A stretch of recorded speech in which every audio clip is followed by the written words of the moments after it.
और state championships में फिर कंपटीशन बढ़ना चालू हुआ।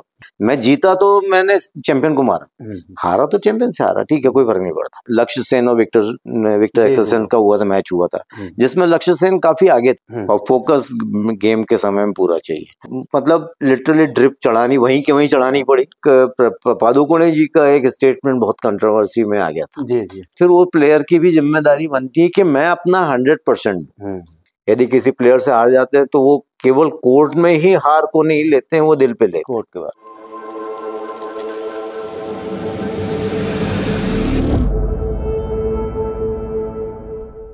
नमस्कार, स्पोर्ट्स मिरर 1 के सभी दर्शकों का एक बार फिर से बहुत बहुत स्वागत है। और पहले अंक में जब हमने विवेक जी से बात की थी तो उन्होंने बताया था किस तरह से उन्होंने बैडमिंटन खेल की तरफ आए और किस तरह से एक छोटे से कंसोलेशन प्राइज ने उनकी ज़िंदगी बदल दी। उसके बाद पूरे फैमिली का सपोर्ट रहा, जिसके चलते उन्होंने एमपी के सारे जितने भी स्टेट चैंपियनशिप है वो जीती, सिंगल्स डबल्स में स्टेट चैंपियन बने और आज भी लगातार खेल रहे हैं। लेकिन एक छोटी सी जो वो ट्रॉफी थी, आज उन्हें याद करते हुए निश्चित तौर पर बहुत खुशी भी हो रही है और हमें भी ये बात आपको बताते हुए खुशी हो रही है कि यदि आपको कोई भी अवार्ड मिलता है, कोई भी ट्रॉफी मिलती है, कोई भी शील्ड मिलती है, तो उसका आपके जीवन पर क्या प्रभाव पड़ता है ये आप खुद कभी सोचेंगे तो समझ में आएगा, क्योंकि हर इनाम आपको आगे बढ़ने के लिए प्रेरित करता है। विवेक जी, स्वागत एक बार फिर से इस एपिसोड में, क्योंकि पिछले एपिसोड में जब हमने बात की थी तो उस ट्रॉफी की बात चली थी जहां से आपका पूरा जीवन बदल गया और आप स्पोर्ट्स बैडमिंटन लाइफ में आ गए। बैडमिंटन ने आपको जो दिया, जो आपने बैडमिंटन को दिया, बैडमिंटन वो आपको लौटा रहा है। तो मध्य प्रदेश का उस टाइम का स्पोर्ट्स कैसा था, बैडमिंटन कैसा था उस टाइम? मध्य प्रदेश में बैडमिंटन उस समय मोरलेस 2-3 डिस्ट्रिक्ट्स में ही केंद्रित था।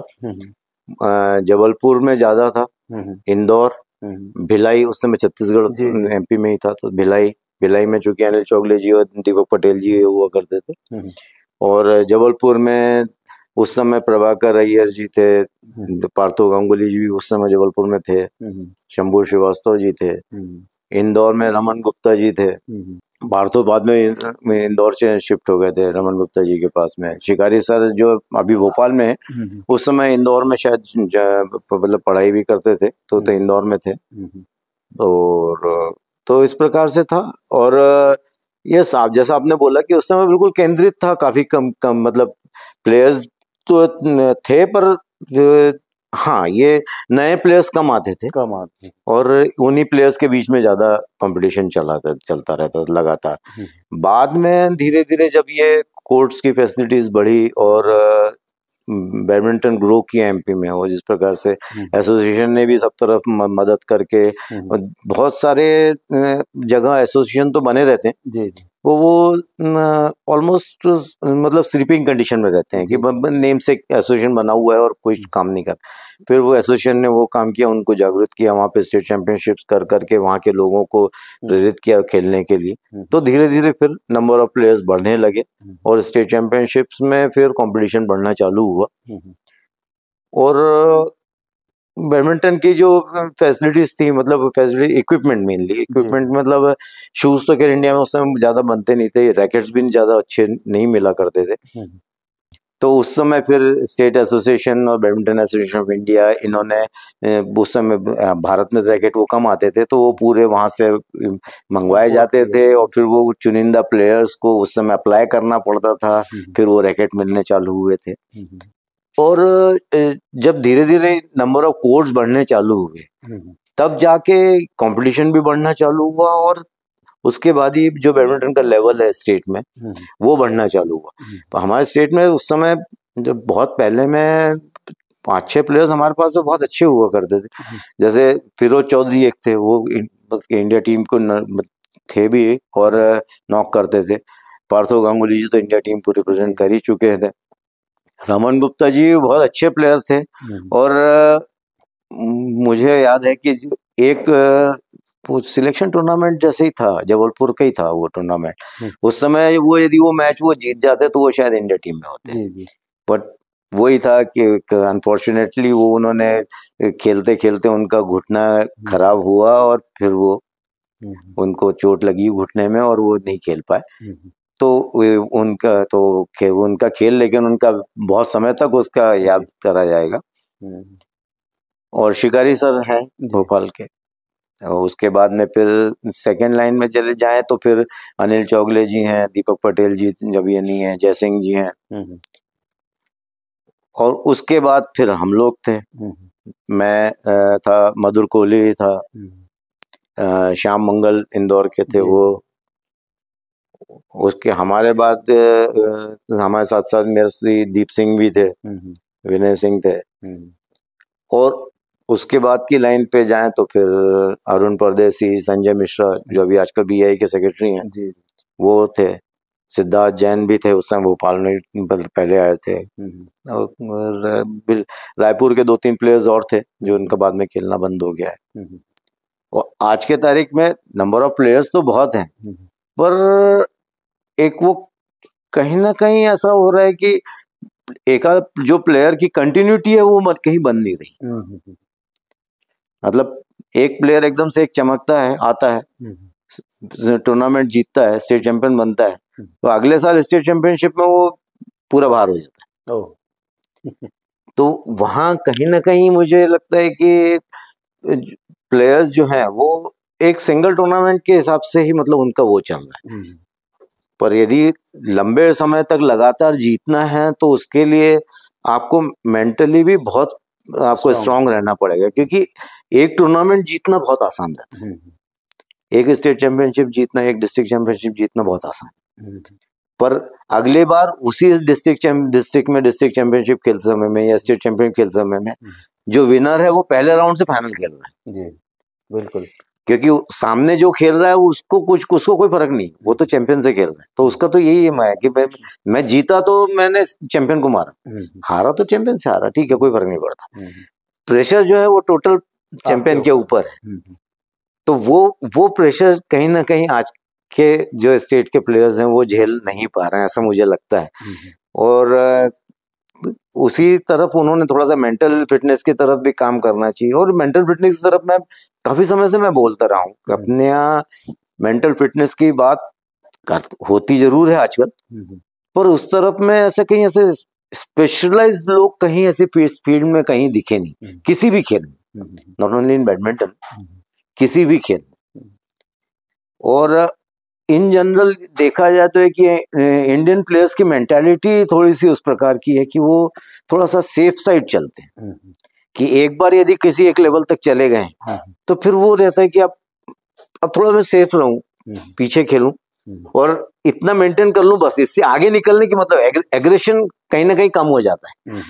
अभी जैसा अभी एक अपना जो मैच हुआ था जिसमें लक्ष्य सेन और विक्टर एक्सेलसेन का हुआ था, मैच हुआ था जिसमें लक्ष्य सेन काफी आगे थे, लेकिन कहीं ना कहीं एकदम से वैसे बैकफुट पे गए वो कि उसका मैच हार गए, ओलंपिक का मेडल मैच। तो वो कहीं ना कहीं ऐसे बैकफुट पे गए कि उसके बाद मैच हार गए। तो उस मैच को देख के मुझे वही लगा कि कहीं ना कहीं उनके मतलब ऐसा मुझे लगता है कि उनके दिमाग में ये आया कि अब मैं थोड़ा सेफ खेलूं, अपने आप को थोड़ा सा कंट्रोल में रखूं, अपने स्ट्रोक्स को ऐसा रखूं कि मैं मतलब मेरे से गलती ना हो और उसकी गलती पे, सामने वाले की गलती पे मैं खेलूं। और यदि वो अपना वो एग्रेशन वो गेम के शुरुआत में उन्होंने रखा था उसको वो कंटिन्यू रखते तो शायद वो मेडल अपने पास आ जाता।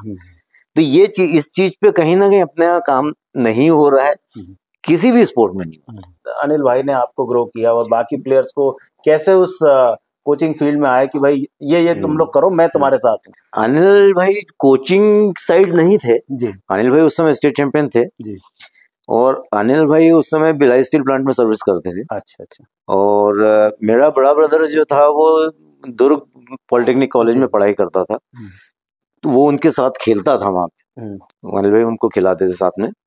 तो अनिल भाई ने साथ में खिलाते हुए एक, मैंने दीपक पटेल जी का भी नाम लिया, वो भी वहां पे साथ में खेलते थे। दीपक पटेल जी पहले हॉकी के प्लेयर थे, उनको बैडमिंटन में अनिल भाई लेके आए। तो और उसके बाद में भी वो बहुत अच्छा खेले, स्टेट काफी नाम रहा उनका। तो अनिल भाई के साथ में जब मेरे बड़े ब्रदर थे संजय थे वहां पे, तब फिर जब राजनांदगांव में स्टेट चैंपियनशिप हुई थी उस समय जब मैं अंडर 15 जीता, तब फिर अनिल भाई ने बोला था कि नहीं अब ये ये तुम भी मेरे साथ में आओ खेलने के लिए यहाँ पे भिलाई में, तुम भी आ जाओ। तो अनिल भाई ने बोला कि नहीं मेरे पास में आया, तो फिर मैं उनके साथ में वहाँ रहता था। और भिलाई में, अच्छा भिलाई स्टील प्लांट में, तो उनको भिलाई का क्वार्टर मिला हुआ था। ये बड़ा छोटा सा क्वार्टर था, रशियन क्वार्टर्स है वहाँ पे बने हुए। तो 2 कमरे का छोटा सा क्वार्टर, उसके अंदर अनिल भाई, मैं, दीपक पटेल जी और ये सब वहाँ रहते थे।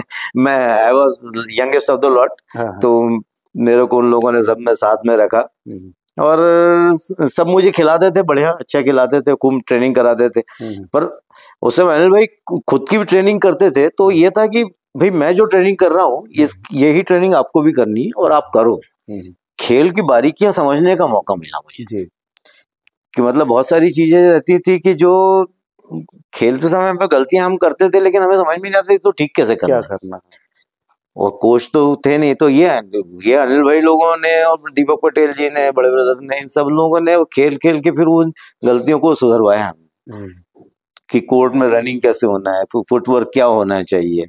दौड़ना तो ठीक है, प्लेयर्स, हॉकी का प्लेयर भी बहुत लंबे 70 मिनट तक बराबर तेज भागता है।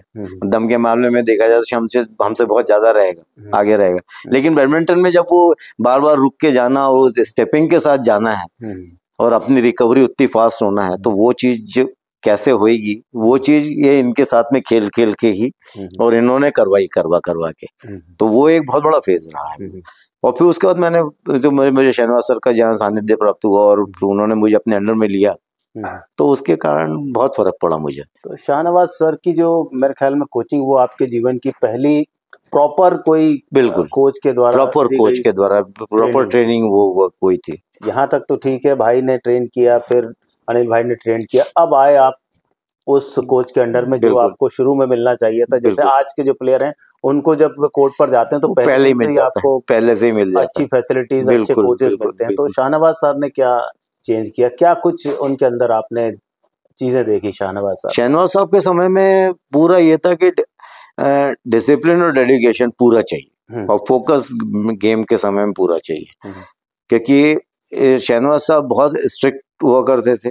उनके टाइम बिल्कुल कि जिस टाइम पे उन्होंने बुलाया उस टाइम पे हाजिर होना है, ग्राउंड पे हाजिर होना है। ये चीज वैसे कैंप में भी हम लोग को सिखाई जाती थी कि कैंप में भी 5:30 बजे सुबह यदि आपको कोर्ट मतलब ग्राउंड पे हाजिर होना है तो आपको हाजिर होना है। 5:30 से यदि आप लेट हुए तो आप मतलब इसके लिए किसी न किसी उसके लिए पनिशमेंट के लिए तैयार हो जाइए। आपको पनिशमेंट में आपको ये नहीं है कि कोई पैसे देने या कुछ देना है, आपको पनिशमेंट के तौर पे आपको 10 राउंड लगाने पड़ सकते हैं, आपको 100 सिटअप्स लगाने पड़ सकते हैं, 100 पुशअप्स लगाने पड़ सकते हैं। तो ये पनिशमेंट हुआ करती थी, तो इसकी ये एक डर एक बहुत खास रहता था। और शहनवाज साहब के समय में बहुत ही सिंसियरली जो कोचिंग जो होती है वो उन्होंने मेरे साथ करी।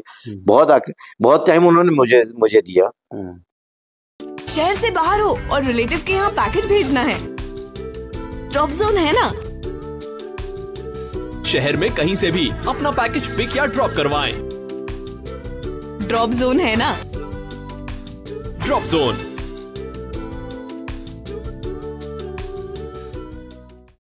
कोच की सिंसियरिटी भी मतलब मैं बोलूंगा कि इतनी थी कि पूरी तेज बारिश हो रही है स्टेडियम में उस समय, जैसे मैंने बताया कि टूटा फूटा स्टेडियम, खुला स्टेडियम, कुछ नहीं, कीचड़ हो रहा है ग्राउंड, लेकिन चूंकि रनिंग करना है और मेरे को रनिंग करना उस दिन मेरा रनिंग का सेशन ही उन्होंने सेट किया हुआ है और मेरे को रनिंग करना है, तो वो रेनकोट पहन के वो खड़े हैं और मैं रनिंग कर रहा हूँ।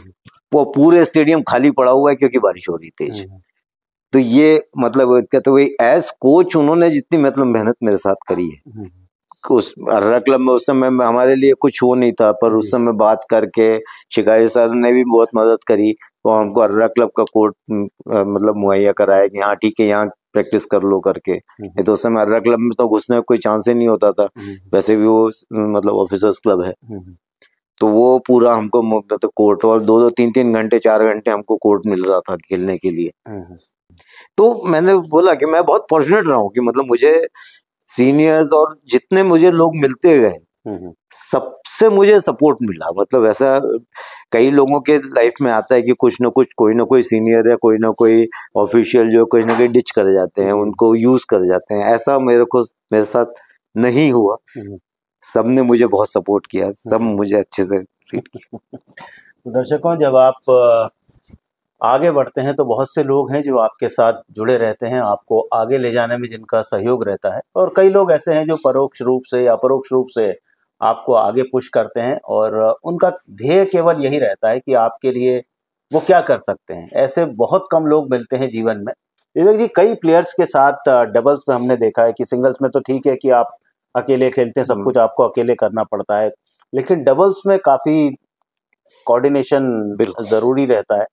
और एक प्लेयर मुझे याद है आपके साथ, हालांकि आपसे उम्र में काफ़ी ज़्यादा जूनियर थे, उम्र में काफ़ी कम थे, लेकिन जिस तरह का उनका खेलने का तरीका था, एक आपका खेलने का तरीका, उनका खेलने का तरीका, एक एग्रेसिव प्लेयर, एक मतलब कैलकुलेट प्लेयर, आप कैलकुलेट प्लेयर, वो बहुत ज़्यादा एग्रेसिव प्लेयर थे, लेकिन उन्हें आपने अपने साथ रखा और उसके बाद मेरे ख्याल में कई बार सीनियर स्टेट चैंपियनशिप जीती। रोहित भारद्वाज, मैं वो नाम लेना इसलिए भी चाहूंगा क्योंकि मैंने कई बार आपको डिस्ट्रिक्ट में भी देखा, दोनों को पार्टनर बनकर खेलते, स्टेट में भी देखा पार्टनर बन के। तो रोहित के बारे में बताएं कि कैसे उनके साथ पार्टनरशिप हुई, क्योंकि उन्हें भी कंट्रोल में करना आसान आम व्यक्ति के बस की बात नहीं है। नहीं क्योंकि रोहित है। मैंने रोहित के साथ पार्टनरशिप कैसे हुई ये तो एक मतलब वो वैसे ही हो गई। पर यस, उसके साथ जब पार्टनरशिप हुई, उसका एक बहुत बड़ा बेनिफिट मेरे को ये रहा था कि उसका एग्रेशन का फायदा मुझे बहुत मिलता जी। और थोड़ा मैं सीनियर था तो, और हम ऐसे टर्म्स हैं हमारे अभी भी है कि वो मेरी बात को कभी टालते नहीं थे। तो और कोर्ट में कभी हमारा कॉन्फ्लिक्ट नहीं होता था, कभी गलती मैंने करी या उसने करी तो ऐसा कोई हम एक दूसरे को कुछ वो बोल दें, ऐसा कुछ कर दें, ऐसा कुछ भी नहीं होता था। और हमारा कॉन्डिशन बहुत अच्छा रहा। ये होता था कि मोस्टली मैं ओपनिंग्स क्रिएट करता था, और चूंकि उसके पास में फिनिशर वो एक प्रकार से फिनिशर था वो, और उसका बहुत फायदा मुझे मिलता था। और हम बहुत अच्छा खेले हैं स्टेट में। और सेम इसी प्रकार से मधुर के साथ भी था मेरा। मधुर के साथ भी मैं, चूंकि मधुर एक बहुत एग्रेसिव प्लेयर रहा था, तो मेरे को हमेशा एक ऐसा पार्टनर मैं चाहता था कि जो मेरे साथ एग्रेसिव प्लेयर हो, जो इसके स्मैशेस में बहुत पावर हो, जो अच्छे जोर से खेले। रोहित के साथ तो एक प्लस पॉइंट ये रहता था कि प्रैक्टिस में यदि वो 50% खेल रहा है, मैच में वो 100% खेलेगा, डबल खेलेगा, मतलब एक्स्ट्रा खेलेगा। उसका वो नहीं कर सकता। हाँ, वो उसका एग्रेशन बहुत अलग ही लेवल पे रहता था। मतलब उस समय तो बस वो, चूंकि वो मुझे मानता है इसलिए मैं उसको थोड़ा बहुत कंट्रोल कर पाता था, अदरवाइज उसको कंट्रोल करना है तो बहुत मुश्किल काम होता था, कि दूसरों के लिए तो बहुत ही मुश्किल काम है। और मुझे अच्छे से याद है कि एक स्टेट चैंपियनशिप में उस समय इंटर डिस्ट्रिक्ट हुआ करता था, हम भिलाई से इंटर डिस्ट्रिक्ट खेल रहे थे, इंदौर में था। तो भिलाई से इंटर डिस्ट्रिक्ट में 5 मैच हुए थे, 5 मैच की टाई हुई थी, 3-2 से हम भोपाल वाले जीते थे। उस समय हम टीम में, मैं, पूनम, रोहित भारद्वाज और रमेश अय्यर, हम 4 लोग ही टीम में थे। तो मैं 3 मैचेस खेला था। लास्ट का मैच खेल के जब जीत के मैं और पूनम मैच जीत के हम हटे थे, और 3-2 से हम जीते थे। तो हमारी टाई जो भिलाई के साथ में 5 घंटे चली थी। उस समय तक पूरा शरीर एग्जॉस्ट हो गया था, और हम फ्लोर कर रहे थे, मैं भी कर रहा था, संजय मिश्रा जी भिलाई वाले थे, वो कर रहे थे, फ्लोर कर रहे थे। तो उस समय में तुरंत दौड़ते हुए दीपक भाई मेरे पास आए थे, बोले तुम उठ जाओ और वॉक करो, संजय को वहां पे क्रैम्प्स आ रहे। अच्छा, ठीक है, मैं वॉक करता रहा, पानी पीता रहा। उसके बाद में मुझे क्रैम्प्स आए, 1 घंटे बाद में मेरे को ऐसे क्रैम्प्स आए कि मतलब लिटरली ड्रिप चढ़ानी, वहीं के वहीं चढ़ानी पड़ी। अच्छा, कोर्ट में नहीं, वहीं ऊपर रूम था, वहां थे। मतलब पूरा मेरी एक मसल को दीपक पटेल जी पकड़े हुए, एक को संजय मिश्रा पकड़े, एक को संजय देवांगन पकड़ा हुआ, लेकिन कुछ नहीं हो रहा। वहीं ड्रिप चढ़ाई करा, 4-5 घंटे पूरा वो ड्रिप और रिलैक्सेशन वाला काम हुआ, पूरा ड्रेन आउट शरीर। और उस समय शाम को हमको फाइनल खेलना था इंदौर के साथ। तब इंदौर वालों ने जो टाइम रखा था उसके और थोड़ा पहले ही अनाउंसमेंट चालू हो गई कि भाई प्लेयर्स कोर्ट पे आए, ये करें। हम पहुंचे तो रोहित का ही एग्रेशन था, रोहित का ये था आप चिंता मत करो, मैं सिंगल्स भी खेल लूंगा, डबल्स में आप मेरे साथ में रहो, अपन निकालेंगे। एंड इतना शानदार वो खेला है सिंगल्स और डबल्स दोनों। हमने 3-2 से हम इंदौर से भी डिस्ट्रिक्ट इंटर डिस्ट्रिक्ट जीते थे वो। और अपोनेंट के स्मैश को नेट पे टैप करते हुए मैंने उसी को देखा है। और किसी प्लेयर को मैंने अपोनेंट स्मैश मार रहा उस स्मैश को नेट पे जाके कोई टैप कर दे, ये मैंने किसी को नहीं देखा, जबकि उसके एग्रेशन में वो कर रहा था। जी जी जी। तो मैं चाह रहा, मेरी बहुत दिली इच्छा थी कि वो लंबा खेले, क्योंकि वो जैसा प्लेयर है वो बहुत कम मिलता है, बहुत कम मिलता है। वैसा मैं वो जो एग्रेशन की बात में इसके पहले ही मैंने करी, वो एग्रेशन में मैं मोरलेस हर प्लेयर में चाहता हूँ। मैं जब सिखाने जाता हूँ तो मैं यही चाहता हूँ कि आप कोर्ट में प्रैक्टिस कर समय में आप जितना खेलो, मैच में आपको उससे डबल आप खेल सको, आपका एग्रेशन का लेवल हो रहे, वो मैं चाहता हूँ। और विवेक जी, मध्य प्रदेश के बैडमिंटन के बारे में वर्तमान जो परिस्थितियां हैं उसे देखकर आप कितने संतुष्ट हैं? क्योंकि अब फैसिलिटीज बढ़ चुकी हैं, कंपटीशन बढ़ चुका है, प्लेयर्स हमारे नेशनल चैंपियन बन चुके हैं मध्य प्रदेश के, तो जिम्मेदारियां भी एसोसिएशन की बढ़ रही हैं और जो यूनिट्स हैं अलग अलग डिस्ट्रिक्ट के, उनकी भी जिम्मेदारी बढ़ रही कि अब आपको और अच्छा तैयार होकर स्टेट में जाना, क्योंकि नेशनल क्वालिफाई करना भी अब आसान नहीं है। और वहाँ क्योंकि यदि आप ओपन ड्रॉ में जाकर क्वालिफाई करने की कोशिश करें तो वो बहुत मेहनत वाला काम है। नहीं, अभी एसोसिएशन काम काफी कर रहे हैं। एसोसिएशन मतलब स्टेट एसोसिएशन की तरफ से काफी सपोर्ट मिल रहा है। और नंबर ऑफ चैंपियनशिप्स, पहले केवल एक ही स्टेट चैंपियनशिप हुआ करती थी, अब 2-2, 3-3 स्टेट चैंपियनशिप्स होती हैं। और डिस्ट्रिक्ट चैंपियनशिप भी पहले एक ही हुआ करती थी, तो अब नंबर डिस्ट्रिक्ट चैंपियनशिप के तो नंबर इतने ज्यादा हैं कि शायद काउंट ही नहीं होते, कभी-कभी 8-8, 10 हो जाते हैं। जी जी। एसोसिएशन भी बहुत मदद कर रहा है। शेडल कॉक मतलब जो प्लेयर्स अच्छा करते हैं, परफॉर्म करते हैं, उनको शटल्स प्रोवाइड करना, उनको अच्छे से अच्छे एकेडमीज में यदि उनको जाना है तो वहाँ पे उनको एडमिशन के लिए मदद करने में भी मतलब एडमिशन लेने में भी मदद काफी करता है एसोसिएशन। मैक्सिमम एसोसिएशंस में जो पुराने प्लेयर्स हैं वो ही पोस्ट होल्डर्स हैं। जैसे एमपी बैडमिंटन एसोसिएशन सेक्रेटरी जो हैं अनिल चौगले जी हैं, Bhopal district badminton association secretary Jaisingh ji हैं, और ऐसे ही दूसरे जो डिस्ट्रिक्ट एसोसिएशंस हैं वहाँ पे वो प्लेयर्स ही हैं पुराने। इवन बीआई के सेक्रेटरी जो संजय मिश्रा जी जो अपने स्टेट के ही रहे हुए हैं। तो इसका बहुत फर्क पड़ता है, क्योंकि प्लेयर यदि जब वो अपने जो खुद खेलता है जब है, तो वो जो चीजें फेस करता है उन चीजों को दूर कैसे करे, इसकी मेहनत वो तब करता है जब वो एसोसिएशन में जाता है। तो ये चीजें इनकी काफी मेहनत कर रहे हैं और प्लेयर्स को काफी कंफर्ट जोन में ले आए अभी। तो अब बहुत सारी जिम्मेदारी प्लेयर्स की। अभी यदि आपको याद हो कि ओलंपिक के समय में एक पादुकोणे जी का एक स्टेटमेंट बहुत कंट्रोवर्सी में आ गया था। जी जी। सबका वो कहना था कि कमुन ने ऐसा कैसे बोल दिया कि भाई प्लेयर्स की भी रिस्पॉन्सिबिलिटी बनती है। तो मुझे लगता है कि उन्होंने जिस कंटेक्स्ट में ये बोला था वो बहुत सही कि प्लेयर्स को अब स्पॉन्सर्स मिलते हैं, आपको गवर्नमेंट सपोर्ट पूरा मिलता है, आपको एसोसिएशन तरफ सपोर्ट मिलता है, इवन कॉर्पोरेट भी काफी आगे आ चुके हैं प्लेयर्स को सपोर्ट करने के लिए।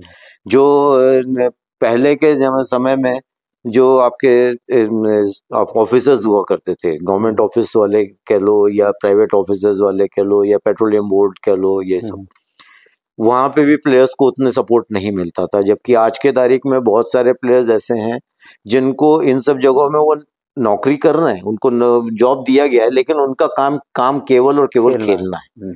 तो अब आपको इतनी फैसिलिटीज आपको प्रोवाइड करी गई है, आपको कोचेस आपको अवेलेबल हैं, आपके पास में आपको फीस, तो मतलब तमाम चीजें, मतलब जो टीम सपोर्टिंग स्टाफ का नाम तो पहले तो हम लोग मतलब मालूम ही नहीं था। इनफैक्ट देखा जाए कि आपको रिलैक्स करवाने के लिए एक कोच है, आपको ट्रेनिंग करवाने के लिए एक कोच है, आपको कोर्ट में करवाने के लिए एक अलग कोच है, फिर आपका फिजियोथेरेपिस्ट एक अलग है, आपका डाइटिशियन एक अलग है।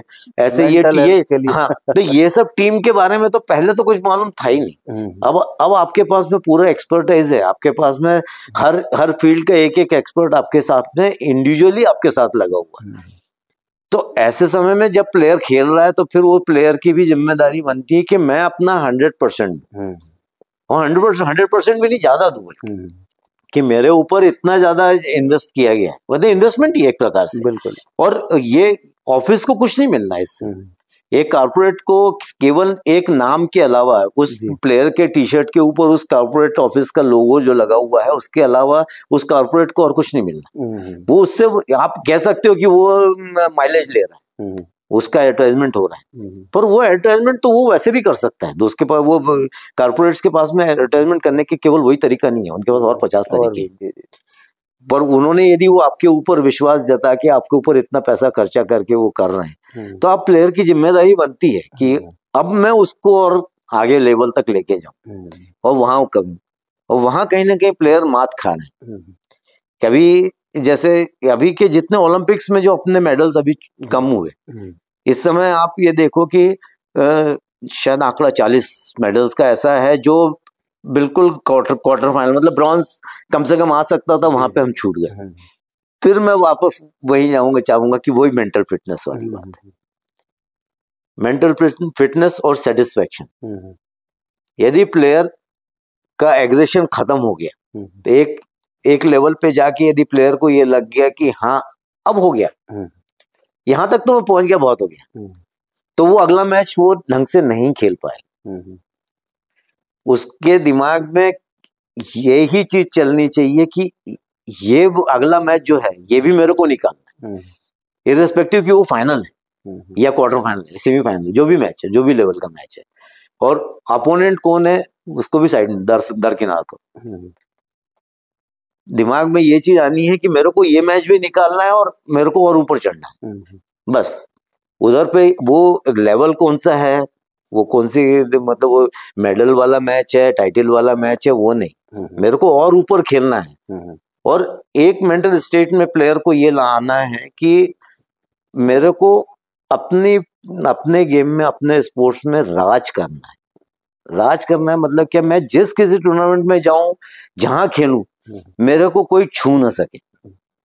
एक पीरियड था मेरा ऐसा, जब मैं स्टेट में तो यस डेफिनेटली मैं राज करता, तो मेरी इच्छा है कि प्लेयर्स अपने आप को इतना तैयार करें, मेंटली तैयार करें कि वो जहां खेलने जाए, कि वो यहाँ मेरे को कोई छू नहीं सकता, चाहे किसी भी लेवल का आ जाए, कुछ भी आ जाए। मास्टर्स बैडमिंटन की तरफ हम चलते हैं, क्योंकि पहले के टाइम पर मास्टर्स चैंपियनशिप हुआ तो करती थी, लेकिन कम लोग पार्टिसिपेट करते थे। लेकिन आज चूंकि आप भी मेरे ख्याल में 3 या 4 मास्टर्स की वर्ल्ड चैंपियनशिप खेल चुके हैं, उसके लिए भी आपको इंडिया से क्वालिफाई करना पड़ता है, तो वो भी एक कठिन चुनौती रहती है प्लेयर के सामने। तो मास्टर्स चैंपियनशिप के बारे में बताएं, क्योंकि काफी लोग ऐसे हैं जो उसमें खेलना तो चाहते हैं, सुनते हैं, पढ़ते हैं ये प्लेयर जा रहे हैं, लेकिन उन्हें उसका रास्ता नहीं मालूम होता कि कैसे वहां तक जा सकते हैं। देखिए, मास्टर्स बैडमिंटन जो है, ये एक मास्टर्स जो चालू हुआ है, बेसिक मोटिव उसके पीछे ये रहा है, जो मुझे लगता है कि 30-35 की एज तक तो प्लेयर मोस्टली ओपन में भी खेल लेता है अपनी फिटनेस लेवल के बाद। उसके बाद में वो प्लेयर जूनियर बच्चों के साथ में कम्पीट नहीं कर सकता, तो उनका फिर खेलना धीरे धीरे कम हो जाता है, कॉम्पिटिटिव खेलना कम हो जाता है। तो ये जो मास्टर्स चालू हुए हैं 35 प्लस के जो चालू हुए हैं, इसके पीछे बेसिक मोटिव यही है कि जो प्लेयर 35 के बाद में भी प्लेयर जो है वो अपना कंटिन्यू करें खेलना, उसके लिए भी उनके लिए कंपटीशन है, डिस्ट्रिक्ट से लेके पूरे वर्ल्ड लेवल तक का है, पूरा मैचेस आपके पास में लाइन पूरी बनी हुई है, और हर एक जगह पे आपको क्वालिफाई करना है।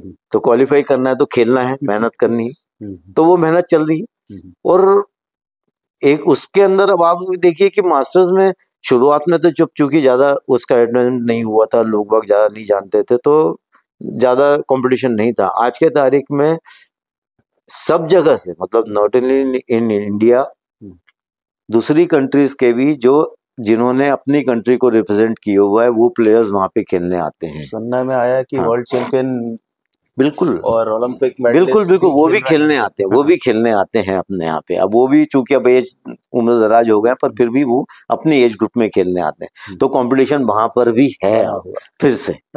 तो उसके लिए भी फिर आप वो है जो एक्चुअल में जो मोटिव था, जो 35 प्लस टूर्नामेंट चालू करने का, वो आज के तारीख में पूरा फुलफिल हो रहा है। कि जो अब 75 प्लस एज ग्रुप में भी प्लेयर्स, 80 प्लस एज ग्रुप में भी प्लेयर्स खेलने आते हैं। और वो केवल खेलने नहीं आते हैं, वो अपने जगह पे जहाँ पर वो हैं वो उसके लिए खेलते हैं, मेहनत करते हैं, साल भर खेलते हैं और फिर खेलने आते हैं।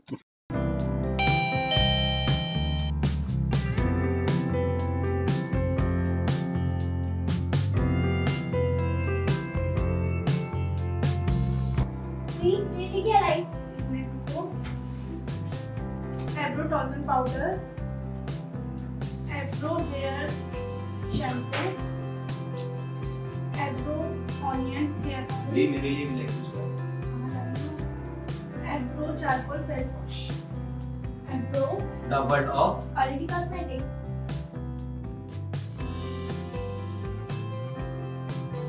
विवेक जी, अभी जैसा आपने बताया था कि आपने रिटायरमेंट ले लिया है और अब आप कोचिंग फील्ड में हैं, तो शुरुआत में जब आपको कोचिंग नहीं मिली थी, प्रॉपर कोचिंग, और अब चूंकि एक प्लेयर है और उसको कोचिंग से जुड़ना होता है, तो बहुत सी चीज़ें जो उसने खेली हैं वो चाहता है कि वो उसी तरह से जो बच्चा आ रहा है उसको सिखाएं।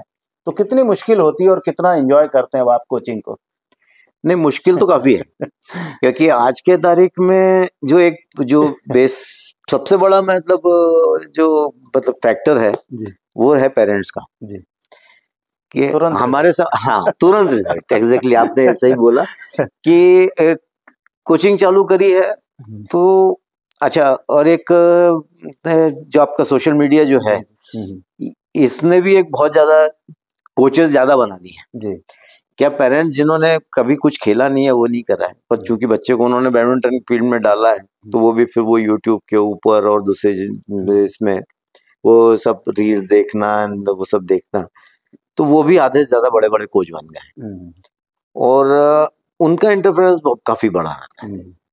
और हमारे समय में ये था कि हमने ट्रेनिंग करी, सुबह ट्रेनिंग करी या शाम को ट्रेनिंग करी, 4 दिन ट्रेनिंग करी, हाथ पैर दुख रहे हैं, तो पेरेंट्स ने कभी ये नहीं बोला कि कोच को जाके नहीं बोला या जिसके साथ खेलते हैं जाके नहीं बोला कि ये कराना बंद करो कि मेरे बच्चे के पैर दुख रहे हैं, हाथ दुख रहे हैं, बल्कि उल्टा हमें ही बोला गया था कि भैया जाओ करो, वो जो करा रहे हैं वो सही करा रहे होंगे, आप उनके इसमें आप ना हम कुछ भी नहीं बोलेंगे, आप वो जो करा रहे हो बिल्कुल सोचे, उनको मालूम है वो क्या करवा रहे हैं। ये चीज अभी गड़बड़ाई हुई है। तो मुझे शुरू में भी और अभी भी ये एक बहुत बड़ा मुझे फैक्टर अभी भी आ रहा है कि यदि मैं किसी प्लेयर को कराऊं और उसको कुछ तकलीफ होती है तो तुरंत दूसरे तीसरे दिन पेरेंट्स की तरफ से मैसेज आ जाता है कि साहब ये बच्चे को जो है थोड़ा ट्रेनिंग कम कराइए, वो हाथ पर दुखने की बहुत कंप्लेंट कर रहा है। तो ये चीज एक तो है। और दूसरा जो पढ़ाई का प्रेशर, जो अभी अननेसेसरी प्रेशर है, अननेसेसरी प्रेशर ही बोलना चाहूंगा मैं, क्योंकि मुझे लगता है कि जो खेल से जुड़े हुए बच्चे हैं उनकी जो एकाग्रता है, कंसंट्रेशन लेवल है, वो यदि वो अच्छे से खेल में जुड़ा हुआ है तो उसका कंसंट्रेशन लेवल नॉर्मल बच्चों के कंसंट्रेशन लेवल से ज्यादा ही रहेगा। यदि वो जो नॉर्मल बच्चा 2-3 घंटे में पढ़ाई कर रहा है वो ये बच्चा, खेल वाला बच्चा, आधे 1 घंटे में कंप्लीट कर लेगा और बराबर हो जाएगा। पर चूंकि ये भीड़ चाल लगी हुई है कि 9th-10th में बच्चा पहुंचा तो उसने कोई ना कोई एक कोचिंग क्लास ज्वाइन करना है, देन उसको वो फुल टाइम को कोचिंग में रहेगा और फिर उसके बाद वो स्कूल भी जाएगा और पढ़ाई भी करेगा, कॉम्पिटिटिव एग्जाम पढ़ाई कर रहा है। तब कोचेस के लिए एक बहुत बड़ा मतलब एक वो है, चैलेंज है कि बच्चे को 9th की एज तक तो वो कैसे तो भी अच्छा खींच के लेके आते हैं, एक लेवल तक लेके आते हैं 9th-10th के लेवल, उसके बाद एकदम से उसका खेलना बंद हो जाता है 12th तक, कि वो उसको करियर बनाना है तो ऐसा वो कोचिंग भी ज्वाइन करा हुआ है, स्कूल भी है, स्कूल का काम भी है, कोचिंग की पढ़ाई भी है, और फिर वो 1-2 साल वो कम करेगा खेलना और ये फिर वापस से खेलना चालू करेगा और फिर वापस तो आप ये मानो कि वो डबल पीछे हो चुका रहता है भाई। एक बच्चा जो है मतलब 3 महीने ट्रेनिंग लगातार कर रहा है, एक बच्चे ने 3 महीने पहले ट्रेनिंग छोड़ दी। तब वो 3 महीने बाद जब वो आ रहा थी, ये 3 महीने जो पहले वाले बच्चे ने आगे कर चुका है वो भी कवर करना है, और वो 3 महीने आगे जो लगातार कर रहा है वो भी कवर करना है, तो उसको तो 6 महीने की करनी है, और वो शरीर झेल नहीं पाएगा, वो कहीं ना कहीं फिर इंजरी प्रोन होएगा, वो कहीं ना कहीं उसको इंजरी होने के चांसेस, तो वहां पिछड़ते हैं बच्चे। एक ये चीज है। दूसरा, मुझे ये लगता है कि ज्यादा फैसिलिटी मिलने से प्लेयर्स भी कम हो गए। नंबर मत गिनवा, प्लेयर्स से मेरा मतलब है कि जो हार्डकोर प्लेयर, जो एक्चुअल में कुछ करना चाहते हैं, जो एक्चुअल में अपना करियर बनाना चाहते हैं या नेशनल और इंटरनेशनल लेवल पे खुद का और नेशन का नाम करना चाहते हैं, वैसे प्लेयर कम हो गए। कैपेसिटी लेवल प्रमोशन के लिए बहुत बढ़ गया है, जैसे अपन की बात हुई कि जो कॉर्पोरेट लेवल भी आगे आ गए हैं, इवन पेरेंट्स की भी कैपेसिटी बढ़ चुकी है सपोर्ट करने के लिए। बहुत सपोर्ट है, विपुल सपोर्ट है, मनी वाइज, टाइम देने के से देखा जाए तो मैं देखा भी, जैसे देख रहा हूँ कि बिल्कुल माएँ आती हैं बच्चों को वहाँ 1 घंटा 2 घंटा छोड़ती हैं, वहीं बैठती हैं जी। और वो 1 घंटा 2 घंटा ट्रेनिंग करने के बाद में उसको बकायदा लेके जाती हैं, फिर उसका उनका पूरा डाइट का भी उनका पूरा ध्यान रखा जा रहा है, सब कुछ करा जा रहा है। पर इतनी सब फैसिलिटी मिलने के बाद में प्लेयर इतने लतार जो घोर होते चले जा रहे हैं कि ठीक है अब खेलो, अपन तो बढ़िया है, अपने को मिल तो रहा है सपोर्ट सब कुछ ऐसा उनके अंदर से जो एक वो भूख है वो कहीं ना कहीं कम है। विवेक जी जैसा बता रहे हैं कि आप थोड़ा सा अपने ऊपर धैर्य रखें, और पेरेंट्स से भी जो वो कह रहे हैं कि आप थोड़ा बच्चों को छोड़ें, ताकि उनके अंदर जो प्रतिभा है वो ऐसे कोचेज हैं और जितना उनका लंबा करियर है वो उसके माध्यम से आपके बच्चों को बहुत अच्छी तरह से ट्रेन करके एक अच्छा प्लेयर तो बनाएंगे ही, देश का एक अच्छा नागरिक भी बनाएंगे। विवेक जी थोड़ा सा व्यक्तिगत सवालों की तरफ, जैसा आपने बताया था जो पूनम जी से शादी वाली बात, और बीएचएल का जो सीनियर क्लब है बैडमिंटन का या पूरा एक स्पोर्ट्स क्लब है, वहाँ पे एकमात्र ऐसा काम हुआ जो अभी तक ना नहीं हुआ ना आगे होगा। उनसे मुलाकात, क्योंकि वे भी बैडमिंटन प्लेयर रही है, स्टेट चैंपियन, इंटरनेशनल लेवल पर रिप्रेजेंट किया इंडिया को, विक्रम अवार्ड मिला, तो उनके साथ मुलाकात और वो कैसा? बैडमिंटन कोर्ट पे मुलाकात हुई है, क्योंकि जब मैं भोपाल में आया था तो फिर उस समय भोपाल में 2-3 ही हॉल थे बैडमिंटन के, और जहाँ अच्छा खेल होता था तो एक नटराज में होता था, सीनियर क्लब के एक हॉल अच्छा था, बढ़िया था, जहाँ वुडन कोर्ट उस समय सीनियर क्लब का, मतलब मुझे भोपाल में एक ही वुडन कोर्ट मेरे ख्याल में, भोपाल में पहला वुडन कोर्ट वही था, सीनियर क्लब का ही था, और सब बहुत अच्छा कोर्ट बना था पूरा, जो मतलब एक्चुअल जैसे वुडन कोर्ट बनाए जाते हैं, नीचे हॉलो करके वुडन प्लैंक करते, ताकि पूरा जो बाउंसिंग एक सब है वो मिले, और उसी प्रकार से वहां पे मैं खेलने जाता था, और तो वहाँ पे ये पूनम भी वहीं खेलती थी, और फिर भोपाल डिस्ट्रिक्ट की तरफ से खेलते थे, तो फिर वो और स्टेट में खेलते थे, ये भी रैंक में थे, मैं भी रैंक में था, साथ में खेलना होता था, वो कैंप वैम्प, और ये एक हम लोग का ग्रुप ही ऐसे मैंने बताया ना कि ऐसे में जय सिंह जी हम लोग साथ में ही खेलते थे, हम लोग खिलाते थे, दीप है, दीप सिंह जी है, विनय है, अवतार है, इकबाल है, राजन शर्मा है, पूनम है, जय सिंह जी की छोटी सिस्टर किरण, वो भी हमारे साथ में ही खेलती थी वहाँ पे, वो और भी 2-3 लेडीज प्लेयर्स गर्ल्स थी, ध्यान मुझे आ रहा है नहीं, अलका शर्मा थी, देन आपका अर्चना महुरकर एक थी, वो तो ये पूरा ऐसा ग्रुप जूनियर बच्चों का ग्रुप था हमारा, तो वहीं साथ में खेलते थे, वो वहीं भी जान पहचान हुई, वहीं बात आगे बढ़ी और वहीं से और पेरेंट्स का भी सपोर्ट पूरा मिला, मतलब वो भी एक अच्छा वाक्य है कि मैं एक टूर्नामेंट खेलने जा रहा था शिवपुरी में, और उसी दिन पिताजी सुबह सुबह घर पे पहुंचे, नागपुर में थे पिताजी उस समय, तो वो आए, तो मेरे को पूनम के पिताजी से मिलना है। मैंने बताया कि मैं बहुत भाग्यशाली रहा हूँ कि मैं अपने पेरेंट्स से भी खुला था, तो मैंने उनको बता दिया था कि भाई ये मैं पसंद है मुझे और मैं चाहूंगा, उस समय मैं जॉब में भी था जी। तो पिताजी आया उससे, मैं उनको पेरेंट्स से मिला, तो मैंने कहा आप उनसे मिलने जाओगे, मेरे को तो टूर्नामेंट खेलने जाना, तो तुम जाओ, तुम्हारे टूर्नामेंट खेलने, तुम्हारा काम ही नहीं है, मेरे को मिलना है उनसे, तो जाके फिर पूनम के पेरेंट्स की तरफ से भी बहुत सपोर्ट मिला, उन्होंने बातचीत करी आपस में और सब शादी वादी सब होगी और एक प्रकार से मैं तो बोलता हूँ कि हमारा बाल विवाह है कि मैं 24 का था, पूनम 19 की थी। पूनम ने 20वां साल भी शादी के बाद कंप्लीट किया। तो जीवन आपको कहाँ ले जाता है वो आपको कुछ पता नहीं रहता, और कहते हैं कि लोग अपने जीवन की कहानी खुद लिखते हैं, और ऐसी ही कहानी विवेक जी ने लिखी। एक बैडमिंटन खेल के टूर्नामेंट के माध्यम से एक छोटी सी ट्रॉफी मिली, और उस ट्रॉफी ने उनकी पूरी जो जीवन शैली है वो भी बदल दी है कि स्पोर्ट्स में उनको लेकर आए। विवेक जी, इतना लंबा करियर स्पोर्ट्स का हो चुका है, कई बड़े टूर्नामेंट्स इंडिया के बाहर भी खेले हैं, इंडिया में भी खेले हैं, तो आपको क्या लगता है स्पोर्ट्स में आने का क्या आपके जीवन पर प्रभाव पड़ा है? बहुत बहुत ज्यादा प्रभाव पड़ा। एक जो हर चीज को पॉजिटिव वे में लेने की एक आदत हो जाती है। बहुत सारे लोग मिलते हैं, जरूरी नहीं कि हर कोई व्यक्ति अच्छा हो, कई बार कुछ व्यक्ति अलग प्रकार के भी होते हैं, तो उनको नेग्लेक्ट कर देना, उनको छोड़ देना, उनकी कई बातों पर ध्यान न देना, और जो हार कोर्ट में मिलती है उसको पॉजिटिवली लेना। वो भी इस चीज में बोला जाओगे, वो भी अभी कम है आज के बच्चों में। यदि किसी प्लेयर से हार जाते हैं तो वो केवल कोर्ट में ही हार को नहीं लेते हैं, वो दिल पे लेते हैं, कोर्ट के बाहर भी उस चीज को लेते हैं।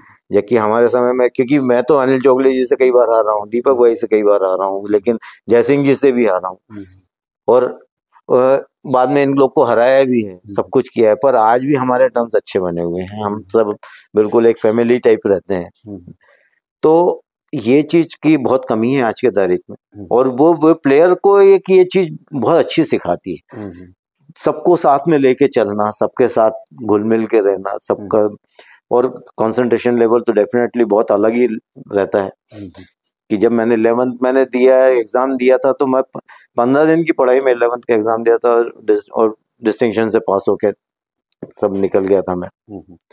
तो ये सब चीजें हैं। तो प्लेयर का बनना किसी भी फील्ड में, किसी भी प्लेयर में बनने, नॉट नेसेसरली, और वो कोई किस लेवल पे खेल रहा है वो अलग चीज है, पर एज प्लेयर यदि कोई बनता है तो उसका एक जो खेल और जिंदगी को देखने का नजरिया भी एक अलग है। विवेक जी, अब 2 सवाल इस प्रोग्राम को हम यहीं पर एंड करेंगे। एक सवाल तो ये है कि जीवन में इतने मैचेस खेल लिए आपने, डिस्ट्रिक्ट से लेकर इंटरनेशनल लेवल तक, कोई ऐसा मैच याद हो जो हमेशा आपको लगता है कि भले वो उसमें हारे हो या जीते हो, क्योंकि हार में भी एक अलग सुख है और जीत में सुख तो खैर अलग ही है, दुख भी होता है कभी कभी, क्योंकि जब आप अपने किसी अच्छे साथी को हराते हैं तो दुख भी होता है कि यार। तो कोई ऐसा मैच और जो अभी याद आ रहा हो? 2 मैच मेरे को बहुत, मैं जिंदगी में कभी नहीं भूल सकता जी। एक मैच था 85 का सीनियर स्टेट चैंपियनशिप का सेमीफाइनल अनिल चौगले जी के साथ, जब आप फर्स्ट टाइम स्टेट चैंपियन। हाँ वो मैं जीता था, और आप मानोगे नहीं, मैं जीतने के बाद खुश होने के बजाय रो रहा जी। खुशी ही मारा रो रहा।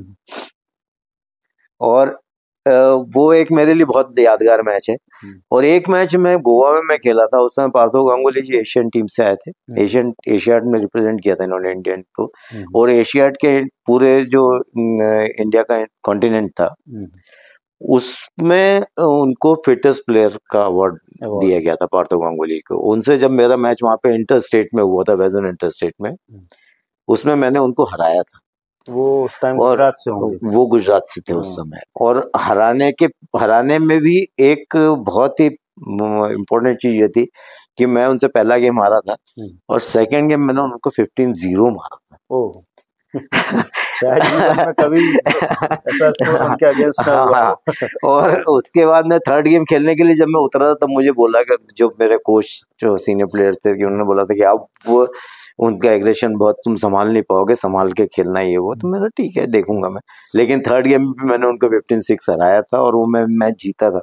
वो मैच मैं जिंदगी में कभी नहीं भूल सकता। और वो मैच का एक जो स्पोर्ट्स की मैगजीन्स हैं, जो पेपर्स हैं, उसके कटिंग्स भी मैंने थोड़े से रखे थे संभाल के, पता नहीं कहाँ है, इतनी शिफ्टिंग में कहाँ चले गए, लेकिन उस समय मुझे काफी मतलब उसमें सराहना मिली थी उसकी। तो वो ये 2 मैच में कभी नहीं भूल सकता जिंदगी में। जीवन में हजारों मैचेस विवेक जी ने खेले हैं, लेकिन जो 2 मैचों की बात हमारे साथ साझा की है, निश्चित तौर पर उन्हें भी गर्व हो रहा होगा। और 1985 में फर्स्ट टाइम विवेक जी मध्य प्रदेश के सिंगल्स के सीनियर के स्टेट चैंपियन बने थे। वो जो कहानी जो उन्होंने कही कि अनिल चौगले जी को सेमीफाइनल में हराया था, उसके पहले कई बार ऐसा हुआ था कि वे क्वार्टर फाइनल मुकाबले में आमने सामने रहे थे और अनिल जी ने विवेक जी को उस क्वार्टर फाइनल मुकाबलों में शिकस्त दी थी। और अब जो अंतिम सवाल की बारी कि स्पोर्ट्स मिरर 1 के लिए आप क्या कहना चाहेंगे और इसके माध्यम से लोगों के लिए क्या कहना चाहेंगे? ये एक आपने बहुत ही अच्छा चालू किया है। ये माध्यम इतना अच्छा है कि ये जो केवल स्पोर्ट्स के लोगों के लिए ही नहीं, जनरल लोगों के लिए भी एक रहेगा कि आपने जो शायद मैंने जो चीजें बोली हैं और इसके पहले मैंने आपके और भी वो देखे हैं, एपिसोड्स देखे हैं, चावला जी का देखा है और भी दूसरे देखे हैं। तो उन एक्सपीरियंस के जो हमारे एक्सपीरियंसेस हैं, हम एज प्लेयर हमने फेस करे हैं, तो इसका फायदा इन लोगों को मिलेगा, प्लेयर्स को मिलेगा जो बडिंग प्लेयर्स, जो एक्चुअल में कुछ इस फील्ड में करना चाहते हैं, गेम में करना चाहते हैं, और उन पेरेंट्स को भी मिलेगा जो अपने बच्चों को इस फील्ड में लाके उनका करियर बनवाना चाहते हैं। और जो जैसा पहले तो करियर कुछ हुआ नहीं करता था स्पोर्ट्स में, आज के तारीख में स्पोर्ट्स में भी करियर है। बैडमिंटन में जैसे पहले नहीं था पैसा, अब बैडमिंटन में भी पैसा है। यदि आप अच्छे लेवल पे पहुंचते हो तो आप ब्रेड एंड बटर आपका बिल्कुल आसानी से अर्न कर सकते हो। पहले केवल क्रिकेट में हुआ करता था ये, इसके अलावा और किसी फील्ड में नहीं था, और तवज्जो भी क्रिकेटर्स को ही मिला करती थी और किसी फील्ड में नहीं मिलती थी। अब दूसरे गेम के प्लेयर्स को भी तवज्जो मिल रही है। तो आपके माध्यम से ये पेरेंट्स को भी और जो बच्चे खेलना चाह रहे हैं उनको बहुत ही अच्छे मैसेजेस मिलेंगे और उनको बहुत अच्छी सीख मिलेगी उससे, और उस इन एक्सपीरियंसेस को लेके वो काफी कुछ आगे बढ़ सकते हैं, उनको बहुत फायदा होगा इससे। तो मैं आपके साधुवाद दूंगा आपको जो आपने ये चालू किया है।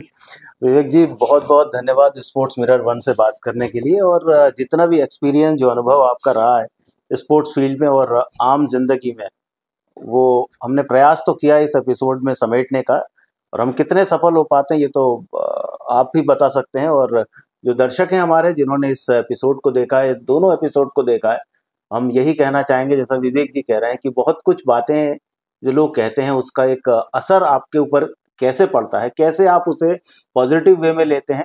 और स्पोर्ट्स मिरर 1 यही प्रयास करता रहेगा कि जितने भी हमारे जो लोग हैं, जो नागरिक हैं, चाहे वो स्पोर्ट्स की फील्ड में हो या दूसरी फील्ड में हो, उनका अनुभव हम आपके लिए लेकर आएंगे इस स्पोर्ट्स मिरर 1 के माध्यम से। और उम्मीद करेंगे कि आज का जो एपिसोड है, विवेक जी के साथ जो चर्चा है, वो एक अच्छी चर्चा होगी और आपके जीवन पर भी इसका एक सकारात्मक प्रभाव पड़ेगा। तो इस एपिसोड में इतना ही, आज्ञा दीजिए, नमस्कार।